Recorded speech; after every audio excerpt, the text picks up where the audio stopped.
The massive chamber floated in deep space, its crystal walls glowing with soft blue light. 12 different alien species sat in a perfect circle, their forms casting strange shadows across the room. This was the Galactic Council, and today they faced their greatest fear. Veltar stood at the center, his crystalline body catching the light like a living diamond. His voice rang out clear and cold across the chamber. "We cannot wait any longer. The humans grow stronger every day." Around him, the other council members shifted nervously, the Zephyrians with their large, dark eyes, the metal-skinned Korvax with their glowing circuits, the gas beings from Nebula 7, their forms barely visible in their containment suits, all of them afraid of one small blue planet. "Show them the reports," Veltar commanded. The air above them filled with images. Earth appeared first, a beautiful world of blue and green. Then came the data: population growth, technology advancement, military expansion. The numbers made several council members hiss or click in alarm. In just 50 years, they went from simple flying machines to space travel, said Korvax Prime, his metal face expressionless. "It took us 300 years to do the same." "They fight each other constantly," added Nixara, her tentacles writhing with worry. "Yet they also work together when threatened. This makes no sense." But it was the military reports that truly frightened them. Humans had weapons that could destroy entire cities. They had ships that could travel between their planets. Worst of all, they were curious. Human ships had been spotted at the edge of their solar system, looking outward at the stars. Zephyr raised a thin, graceful hand. Among the 12 species, only the Zephyrians could read thoughts and emotions. This made them valuable but also suspect. "I have observed their minds," Zephyr said softly. "They are not evil. They are different, wild, unpredictable. But there is goodness in them too." Veltar's body flared brighter, a sign of anger. "Goodness. They destroy their own planet. They wage war against their own kind. What happens when they bring this chaos to the galaxy?" The debate continued for hours. Some council members wanted to make contact. Others suggested watching and waiting. But Veltar and his supporters pushed for something more extreme. "We have the technology," he argued. "The quantum barrier generators. We can isolate their entire solar system, keep them trapped on their own worlds until they either destroy themselves or learn to behave." "That is wrong," Zephyr protested. "You cannot cage an entire species based on fear." "Fear keeps the galaxy safe," Veltar replied coldly. The vote was close. 7 species voted for isolation. 4 voted against. 1 abstained. The decision was made. Meanwhile, on Earth, Admiral Sarah Chen stood in the command center of the Global Defense Network. At 52, she had seen humanity reach for the stars and take its first steps into space. The moon base was thriving. Mars had its first permanent colony. Jupiter's moons were being explored. Everything seemed perfect until the alarm started. Screaming, "Admiral!" Lieutenant Park ran up to her, his face pale. "We're getting readings from the edge of the solar system. Some kind of energy barrier." Sarah frowned. "Show me." The main screen filled with data from their deep space sensors. A wall of energy surrounded their entire solar system like a giant bubble. It was invisible to the naked eye, but their instruments could detect it clearly. "What happens if we try to cross it?" Sarah asked. "The probe we sent, it just disappeared. Gone. Like it hit a wall and was destroyed." Sarah felt cold fear creep up her spine. This was not natural.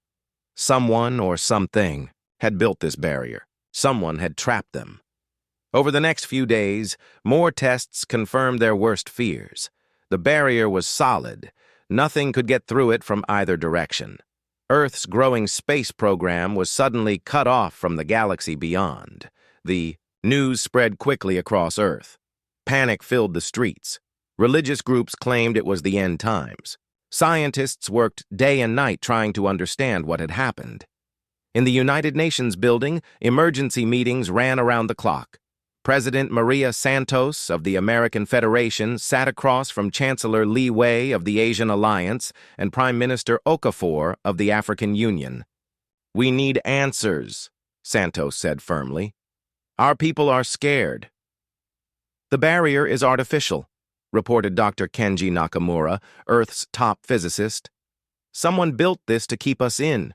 We are not alone in the universe, and whoever is out there sees us as a threat." Chancellor Li leaned forward. "What can we do about it?" Dr. Nakamura shook his head. "Right now? Nothing. The technology is far beyond anything we have. We are trapped." The reality hit everyone in the room. Humanity had just learned. They were not alone in the universe. They had also learned that their galactic neighbors considered them dangerous enough to lock away. Back in space, the Galactic Council watched their barriers take effect.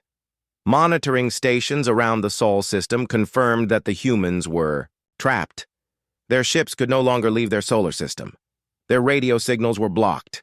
"It is done," Veltar announced. "The human threat is contained." But Zephyr felt something else through his telepathic abilities. From Earth came not despair or surrender, but something much more dangerous: determination, anger, the will to overcome. "You have made a mistake," he warned the Council. "Humans do not give up when trapped. They fight harder." Veltar dismissed the concern. "Let them fight. They can only fight themselves now." On Earth, the governments were already making changes.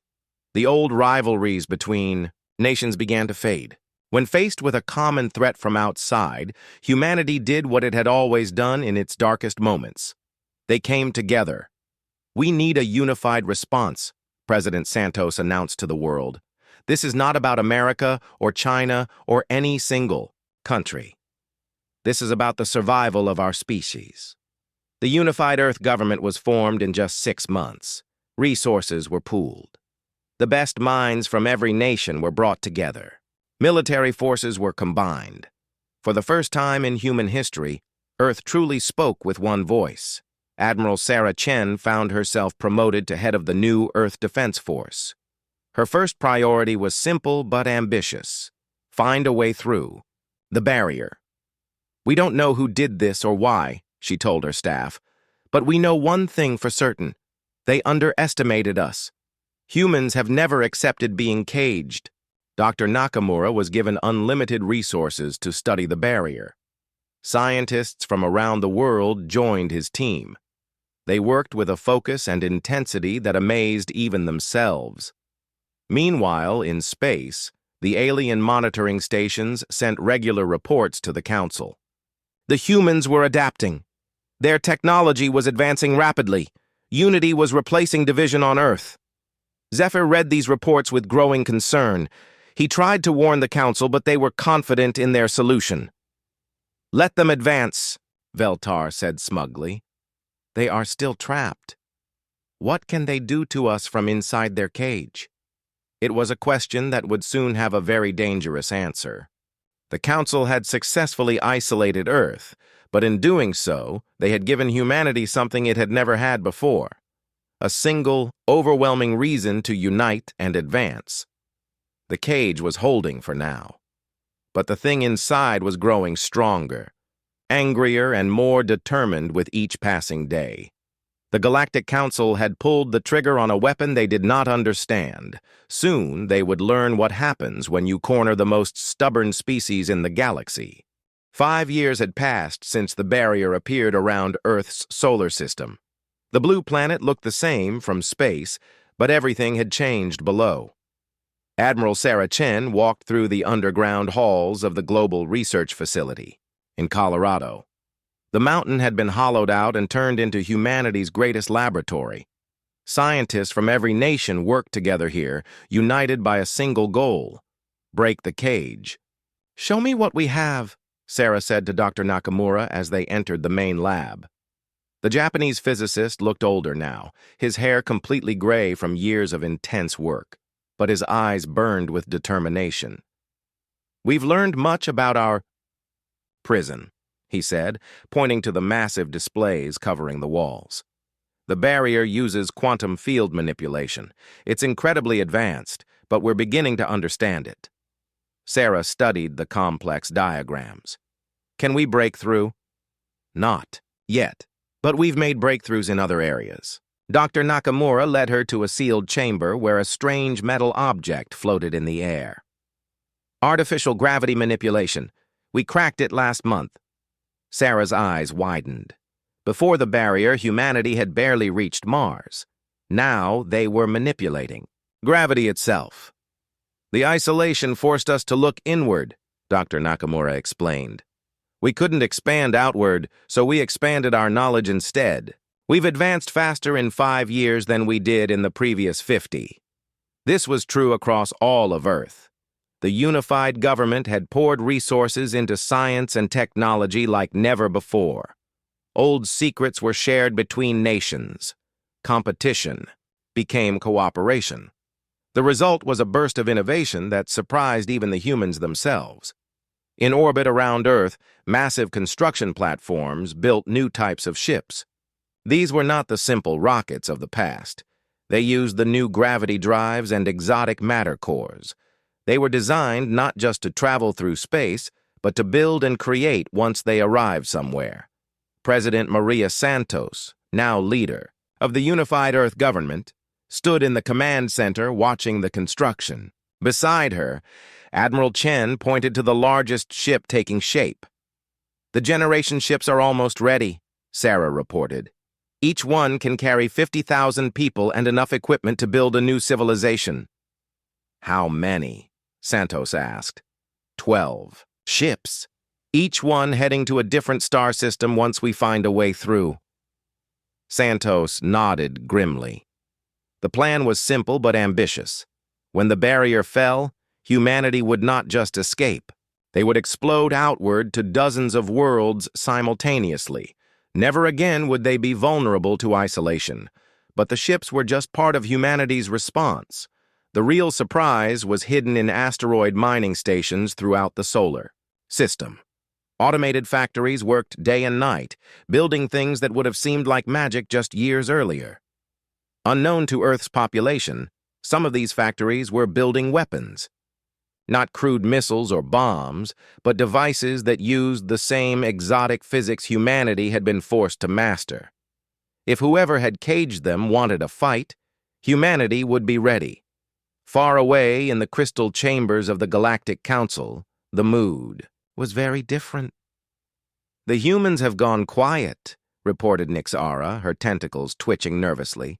Our sensors show less activity from their world. Veltar's crystalline form glowed with satisfaction. Good. Perhaps they are finally accepting their place. But Zephyr, the telepathic ambassador, felt something different. For 5 years, he had been reaching out with his mind toward the barrier. The emotions he sensed from Earth had changed dramatically. At first, there had been fear and confusion. Then anger and determination. Now there was something much more dangerous. Confidence. Cold, patient confidence. They have not given up, he warned the council. They are preparing something. Preparing what? Veltar scoffed. They are trapped. Our barrier has held for 5 years without any sign of weakness. This was true. The quantum barrier remained as strong as ever. Human attempts to break through had all failed. But the monitoring stations around the solar system had detected strange energy readings from Earth, new types of radiation, gravity fluctuations, signs of technology the Council had never seen before. Korvax Prime, the metal-skinned representative, processed the data with computer-like precision. Their advancement rate is unusual. They should not be developing so quickly. Desperation makes creatures do strange things, Veltar replied dismissively. But privately, some council members were beginning to worry. The barrier was supposed to keep humanity contained until they either destroyed themselves or became civilized. Instead, it seemed to be making them stronger. On Earth, Dr. Nakamura made his greatest discovery yet. Deep in the underground lab, he stared at a device that broke every law of physics he had once known.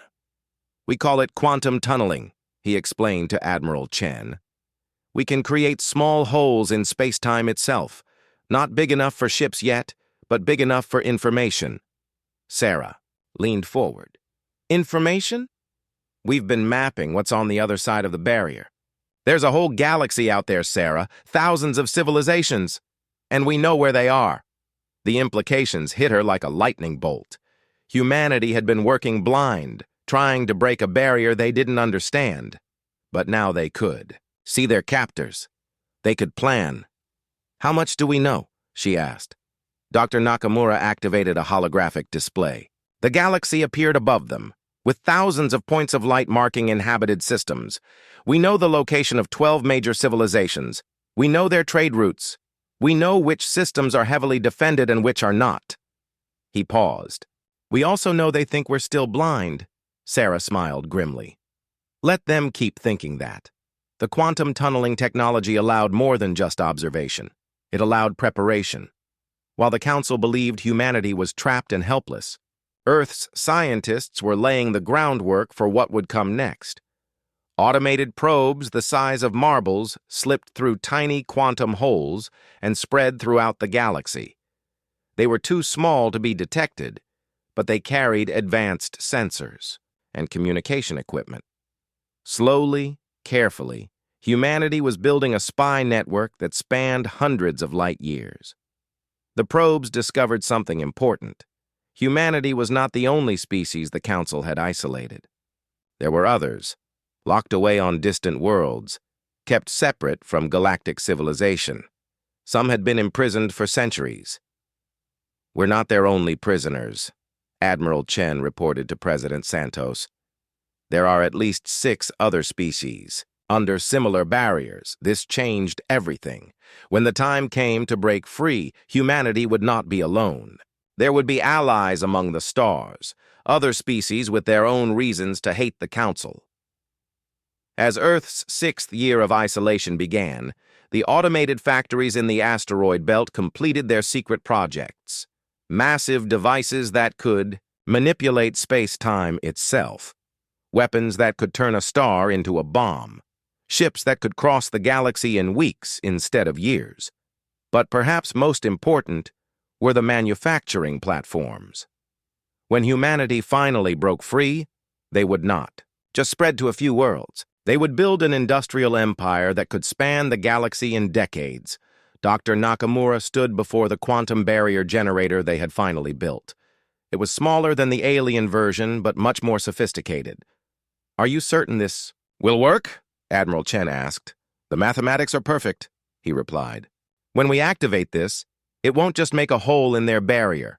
It will collapse the entire structure around our solar system." Sarah nodded.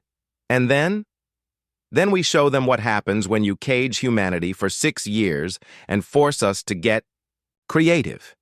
In the council chambers, Veltar was beginning to suspect something was wrong. The monitoring stations reported that human activity had decreased even further. Earth seemed almost quiet. "Perhaps they have finally learned their lesson," suggested Nixara hopefully. But Zephyr's telepathic senses were screaming warnings. The emotions from Earth had changed again. No more patience, no more preparation. Now there was only deadly intent.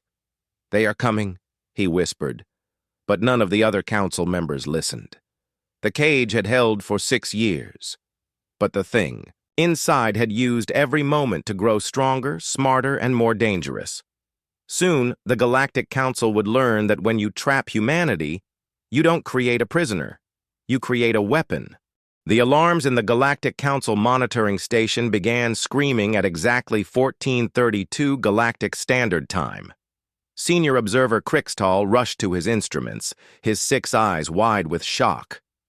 "Impossible," he whispered, staring at the readings.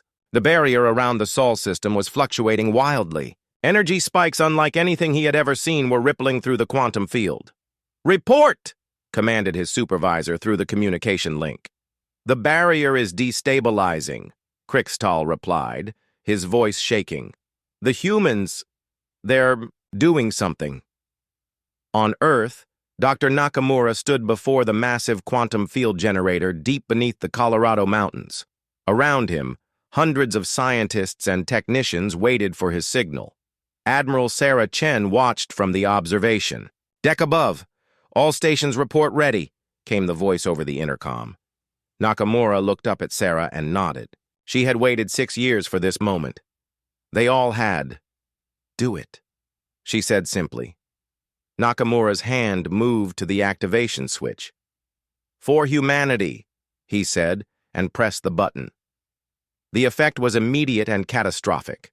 The human-built generator sent a pulse through space-time itself, a wave of exotic energy that struck the alien barrier like a hammer. But this was not a crude attempt to break through. This was precision warfare using physics the Council had never imagined.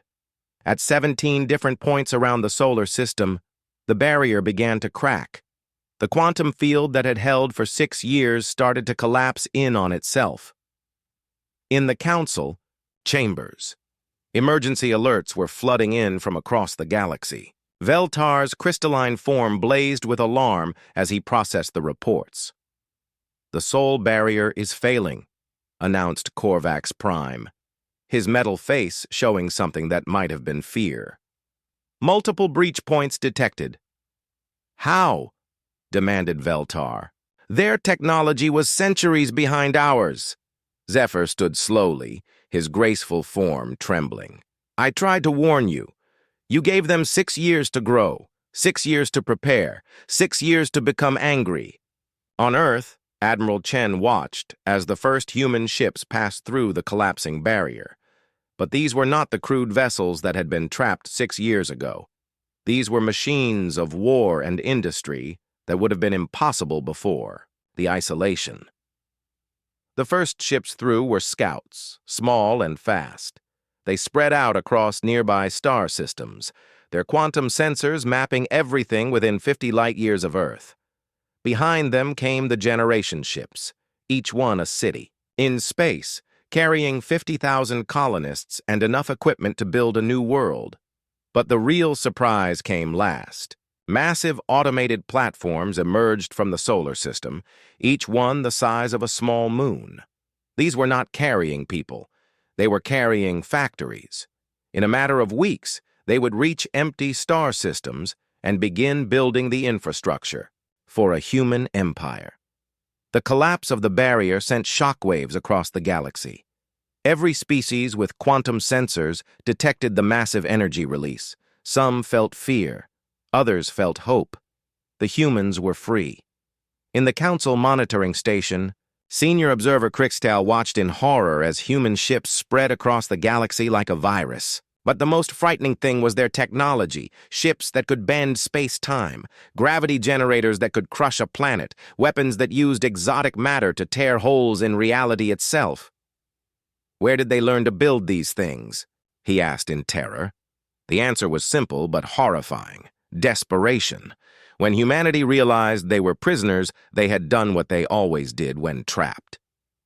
They had innovated. They had adapted. They had become something new. The Council's first response was military. Fleets from all 12 member species converged on the human expansion zones. Thousands of ships armed with plasma cannons and particle beams. They outnumbered the human forces by 10 to 1. It didn't matter. The Battle of Kepler Station lasted exactly 43 minutes.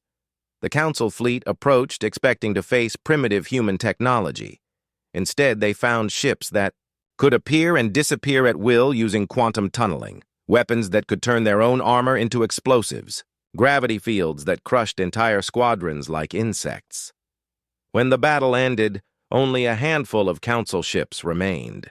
They fled back to their home systems, carrying news that terrified the galaxy. Humanity was not just free. They were superior. Admiral Chen stood on the bridge of the Earth flagship, watching the retreating alien vessels. Around her, officers celebrated the victory. But she felt no joy. This was just the beginning. "Open a channel to all Council worlds," she ordered. Her image appeared on screens across the galaxy. The Council members who had voted to imprison humanity now saw her face for the first time. She looked exactly like what they had always feared. Calm, intelligent, absolutely determined. "My name is Admiral Sarah Chen of the Unified Earth Forces," she began. "6 years ago, you decided that humanity was too dangerous to be free. You were right. The silence across the council chambers was complete. You trapped us in our own solar system. You cut us off from the galaxy. You made us prisoners in our own home." Sarah's voice remained calm, but her eyes burned with cold fire. "Now we're free, and we remember who put us in that cage." Veltar found his voice first. "You cannot threaten the entire Galactic Council. We have billions of citizens, thousands of worlds." Sarah smiled without warmth. "So do we now."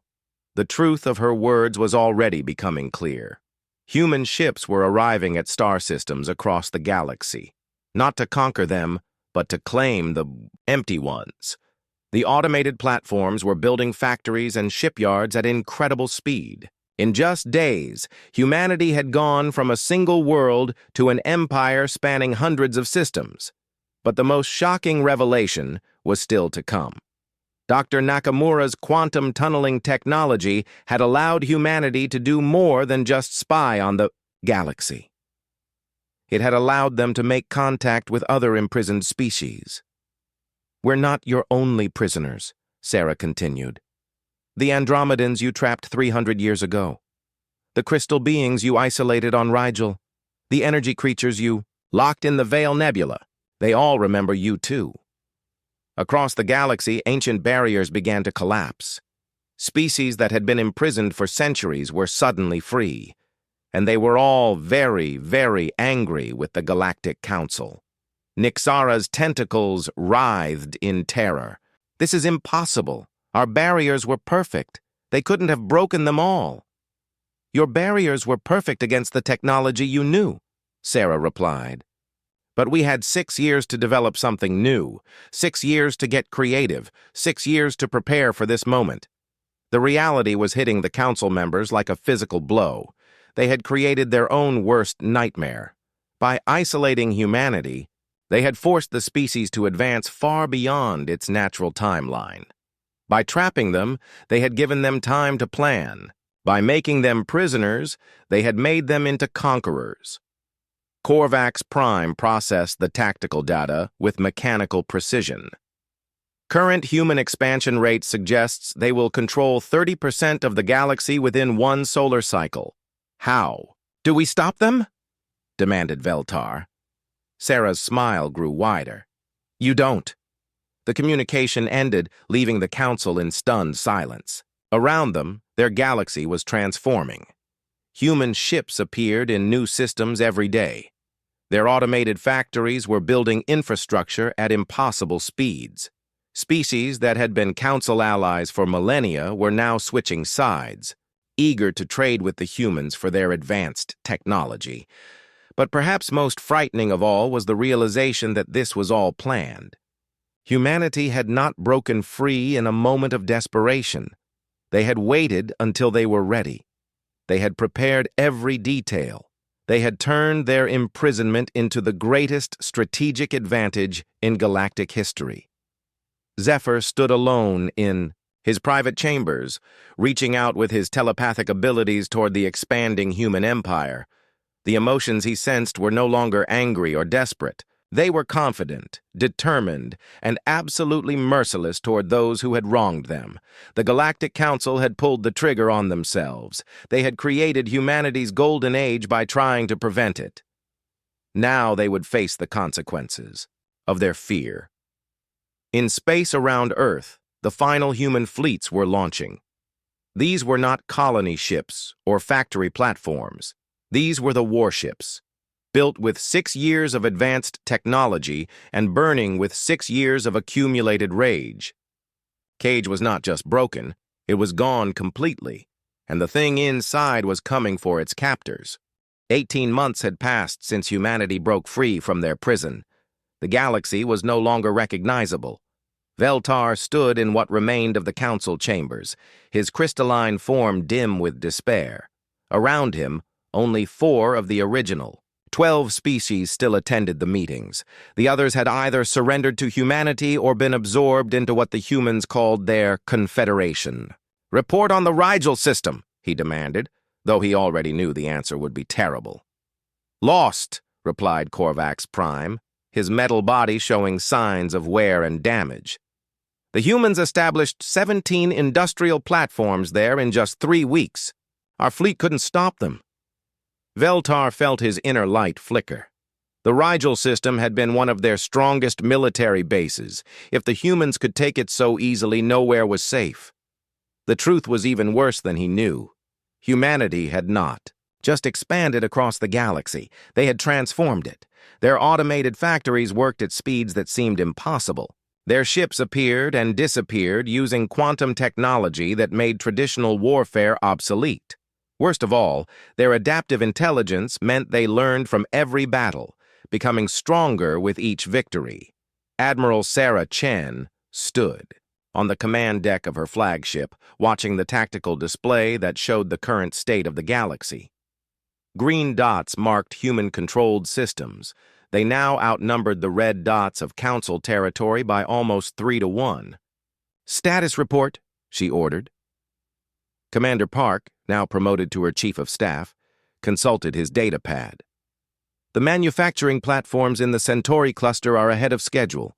We'll have enough ships to begin the next phase within 2 months. Sarah nodded. The next phase would be the end of the Galactic Council as an organization. But that was not her primary concern anymore. Something much more important had emerged from humanity's expansion. "What about the refugee situation?" she asked. "Better than expected," Park replied. "The species freed from Council imprisonment are adapting well to Confederation membership. The Andromedans have proven especially helpful with quantum research. This was the part that surprised even Sarah. When humanity broke the barriers holding other species prisoner, they had expected those species to seek revenge against the Council. Some had, but most had chosen a different path. They had joined humanity's growing confederation, bringing their own knowledge and abilities to the human cause. The result was an alliance that grew stronger every day. Andromedan quantum physics, Rigelian energy manipulation, Veil nebula matter conversion. Combined with human adaptability and innovation, it created technology that seemed like magic to the rest of the galaxy. Dr. Nakamura, now Director of Advanced Research for the Confederation, stood in his new laboratory aboard the massive science station orbiting Alpha Centauri. The facility was 10 times larger than anything Earth had possessed before the isolation.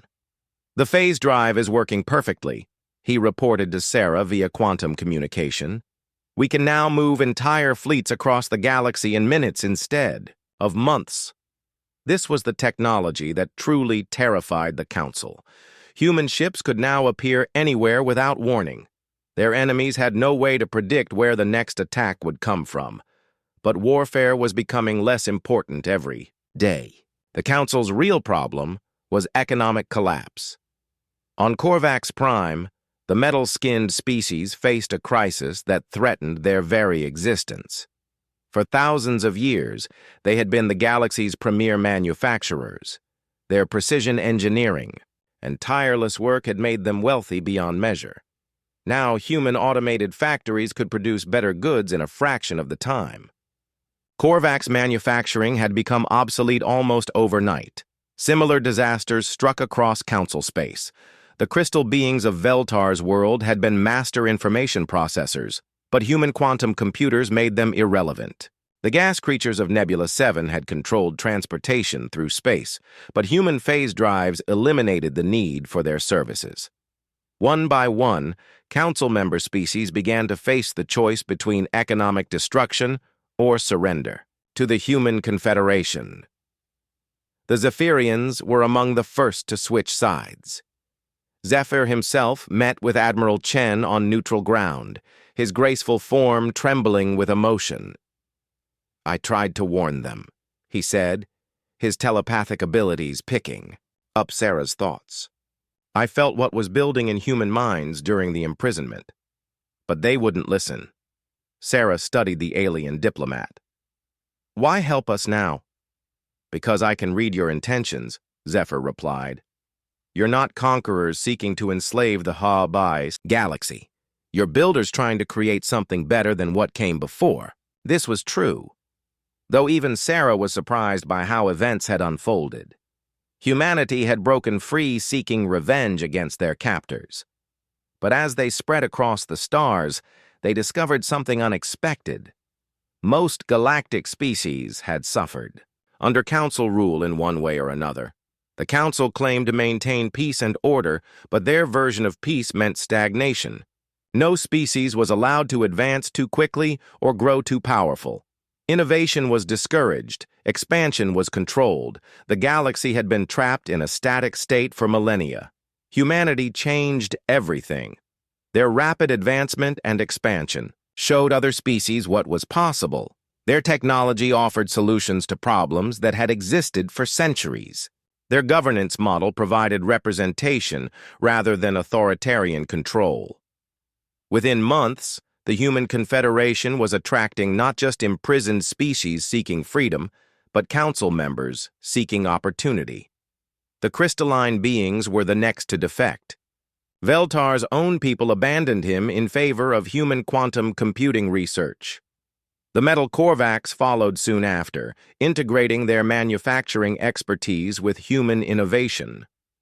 By the end of the first year, the Galactic Council had lost 8 of its 12 member species. Veltar found himself reduced to leading a rump organization of just 4 species, controlling perhaps 10% of the galaxy they had once dominated. But even that was slipping away as individual worlds declared independence to join the Confederation. We have to stop them, he declared at what would be the last formal council meeting. Nixara's tentacles drooped with exhaustion. How? They're stronger than us, smarter than us, and half the galaxy supports them now. We created our own replacements, added Korvax Prime, though he was speaking via long-distance communication from a Human Confederation facility where he was working on new manufacturing techniques. The isolation protocol produced exactly the outcome it was designed to prevent. Veltar's crystalline form blazed with rage. Traitor! Realist, Korvax Prime corrected. The humans offer my people advancement. You offered only stagnation. This was the final blow to council authority. When even the remaining members began to question their leadership, Veltar knew the end had come. But humanity was not finished. Admiral Chen had one last surprise for her former captors. She arrived at the council's home station with a fleet of just 12 ships, the same number as the original council species. The symbolism was intentional. I have a proposition, she announced to the galaxy via quantum broadcast. Veltar and the 3 remaining council leaders waited in their chamber, expecting demands for surrender or threats of destruction. Instead, Sarah offered them something they had never expected: forgiveness. The Galactic Council made mistakes, she said. You acted from fear and maintained control through oppression. But you also kept the peace for thousands of years. You prevented wars. You facilitated trade. You maintained civilization. The council members looked at each other in confusion. Where was the revenge they had expected? The Human Confederation offers membership to all species, including those who opposed us, Sarah continued. We believe the galaxy is stronger when all voices are heard, even the voices of our former enemies.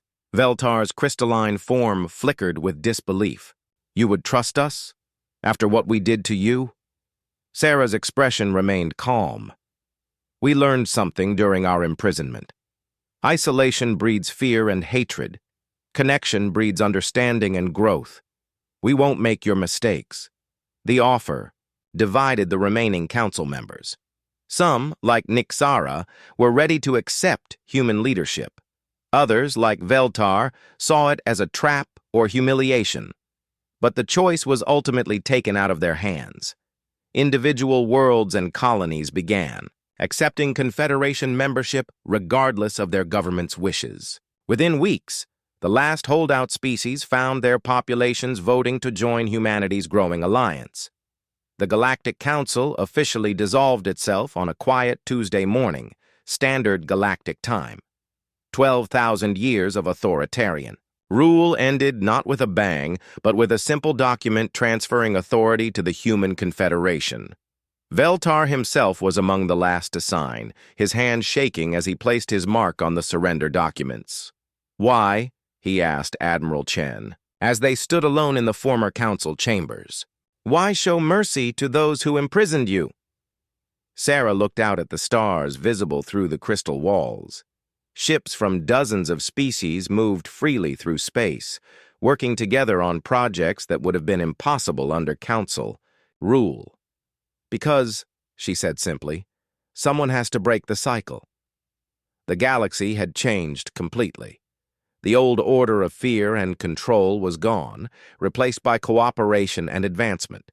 Species that had been 2 years after the official dissolution of the Galactic Council, the galaxy thrived in ways no one had imagined possible. Admiral Sarah Chen, now Director General of the Terran Confederation, stood before the Great Assembly on New Geneva Station. Representatives from over 200 species filled the vast chamber, their diverse forms creating a symphony of colors and shapes that would have been impossible under the old council system. "Today marks a new chapter in galactic civilization," Sarah announced, her voice carrying to every corner of the chamber through quantum translation systems. "Today, we formally establish the Galactic Court of Justice." The applause came in many forms. Some species clapped with hands or tentacles, others created harmonic vibrations. The crystalline beings flashed in synchronized patterns. Even Veltar, now serving as cultural liaison for his species, participated in the celebration. The court was humanity's answer to one of the most difficult questions of the new era: how to handle the crimes committed by the old Galactic Council. Some Confederation members had called for revenge. Others wanted to forget the past completely. Sarah chose a third path. "Justice without mercy is cruelty," she had argued before the assembly. "But mercy without justice is meaningless. We will judge the past fairly, but we will build the future together." The trials that followed were unlike anything the galaxy had ever seen. Former council leaders faced charges of illegal imprisonment, suppression of technological advancement, and crimes against galactic civilization. But they were tried by judges from many species, including some they had once oppressed. Veltar himself requested to be among the first tried. Standing before the mixed jury of humans, Andromedans, Rigelians, and others, his crystalline form had lost much of its former arrogance. "I believed I was protecting the galaxy," he testified. "I see now that I was protecting only my own fear." The verdict was complex. Veltar and other council leaders were found guilty of their crimes, but their sentences focused on rehabilitation rather than punishment. They would spend the next decade working directly with the species they had oppressed, helping to repair the damage they had caused. Dr. Nakamura, now elderly but still brilliant, watched the proceedings from his laboratory aboard the Confederation's newest research station. At 87, he had lived to see humanity go from a single world to the leaders of galactic civilization. "The quantum barrier generators have been completely dismantled," his assistant reported. The young woman was half human, half Andromedan, one of the new generation born after the liberation. "The last one was removed from the Vega system this morning." Nakamura nodded with satisfaction. The instruments of imprisonment had been systematically destroyed across the galaxy. Never again would any species face the isolation that had once trapped humanity. But the old scientists' greatest pride was not in the weapons they had destroyed, but in the tools they had built. Confederation technology had solved problems that had plagued the galaxy for millennia. Faster-than-light communication allowed species separated by thousands of light years to talk in real time. Medical advances had eliminated diseases that had killed billions. Agricultural improvements had ended hunger on hundreds of worlds. Most importantly, the quantum gateway network allowed any species to travel anywhere in the galaxy within hours. The physical barriers that had once separated civilizations were gone. On Earth itself, now the unofficial capital of the Confederation, President Maria Santos stood in her office overlooking the transformed world. The planet showed no signs of the desperate isolation that had once gripped it. Instead, it bustled with activity as beings from across the galaxy came to visit humanity's birth world. "The Andromedan delegation has arrived," her aide announced. "They're requesting a meeting about the extra-galactic research project." Santos smiled. This was perhaps the most important development of all. With the galaxy now united and peaceful, humanity was looking beyond their own stellar neighborhood. Deep space telescopes had detected signs of other galaxies with intelligent life. The question was whether to make contact. "Send them in," Santos said, "and ask Admiral Chen to join us. This decision affects everyone." The meeting that followed would have been impossible under the old council system. Humans, Andromedans, and representatives from a dozen other species debated freely about the future of galactic civilization. No one species dominated the discussion. No voice was silenced. In the end, they reached a consensus that reflected humanity's own experience. Isolation bred fear and stagnation. Contact bred growth and understanding. They would reach out to other galaxies, but carefully and peacefully. Meanwhile, in a small apartment on New Geneva Station, Zephyr prepared for his daily meditation. The former council member had found peace in his new role as Director of Interspecies Relations. His telepathic abilities made him uniquely qualified to help different species understand each other. As he settled into his meditation, Zephyr extended his consciousness across the galaxy, feeling the emotional state of trillions of beings. What he sensed filled him with wonder. For the first time in recorded history, the galaxy was truly happy. Fear had been replaced by curiosity. Suspicion had given way to cooperation. The emotions that had once driven species apart now brought them together. But Zephyr also sensed something else. Deep in human space, in the laboratories and research stations, brilliant minds were already working on the next great leap forward.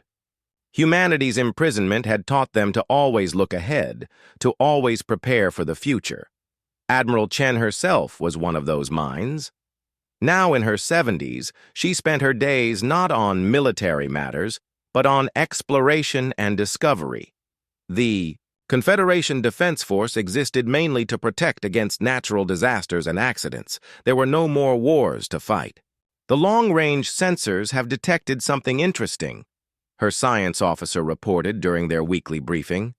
15 galaxies over, there are definite signs of artificial structures, not ships or stations, but something much larger. Sarah leaned forward with interest. "How large?" "Structures that span entire solar systems.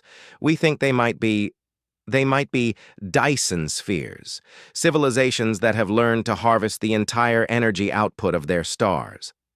Sarah felt a familiar thrill of excitement. During humanity's imprisonment, they had been forced to think small, to work within the confines of their solar system. Now, the entire universe was open to them. "Prepare a deep space exploration mission," she ordered. "But remember the protocols. We observe first, we learn, we approach peacefully. We offer friendship, not conquest." These protocols had become the foundation of Confederation policy. They were lessons learned during the dark years of isolation, when humanity had dreamed of the day they would meet their galactic neighbors. On Veltar's homeworld, the former council leader worked in a small office helping to establish new trade agreements between his people and the Confederation. The work was humble compared to his former position, but it was honest and necessary.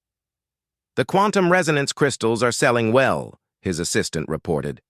"The humans have found 17 different applications for them." Veltar nodded. His people's natural ability to grow and shape crystals had seemed obsolete in the age of human technology. Instead, it had become more valuable than ever. Human innovation found new uses for every species' unique abilities. As he worked, Veltar often reflected on the irony of their situation. The Council had tried to preserve the status quo by isolating humanity. Instead, they had created the Force that transformed everything. The galaxy was now more advanced, more prosperous, and more peaceful than it had ever been. Species that had been enemies for millennia worked together on projects that benefited everyone. Knowledge flowed freely. Innovation was encouraged rather than feared, but perhaps most importantly, no species lived in isolation anymore.